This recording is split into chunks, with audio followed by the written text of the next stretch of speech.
কর্মকর্তাবৃন্দ, এই ইউনিয়নের নির্বাচিত চেয়ারম্যান সাইদুর রহমান সাহেব সহ উপস্থিত আমার কৃষক ভাইয়েরা, আসসালামু আলাইকুম। পাশে সাংবাদিক ভাইয়েরা, আসসালামু আলাইকুম। আমি প্রথমেই আমার বক্তব্যের শুরুতেই আন্তরিকভাবে দুঃখ প্রকাশ করছি দেরিতে আসার জন্য। আসার কথা ছিল 4টা, এখন বাজে 8টা। 4 ঘন্টা দেরিতে এসছে, আমি দুঃখিত। আমি আসলে দুর্গাপুরের বিভিন্ন কর্মসূচি ছিল, একটার পর একটা কর্মসূচি করতে করতে বিলম্ব হয়ে গেছে।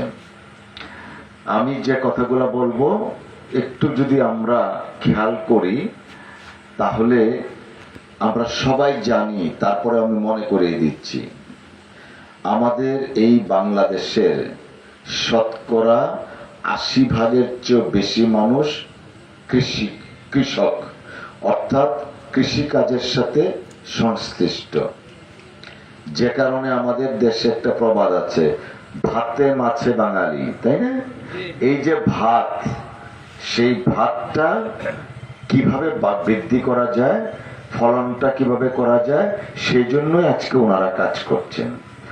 এখানে বয়স্ক অনেক মুরব্বীরা আছেন, হয়তোবা অনেকের মনে থাকতে পারেন, না হলে তো আমরা বই পুস্তকে পড়েছি 1974 সনের দুর্ভিক্ষের কথা। ওই দুর্ভিক্ষ লঙ্গরখানা স্থাপিত হয়েছিল। ওই দুর্ভিক্ষে অনাহারে অর্ধাহারে মানুষ মারা গিয়েছিল। কারণ একটাই, একটু আগে উনি যে কথাটা বললেন যে ধান হচ্ছে কি বললেন, পলিটিক্যাল ফুড।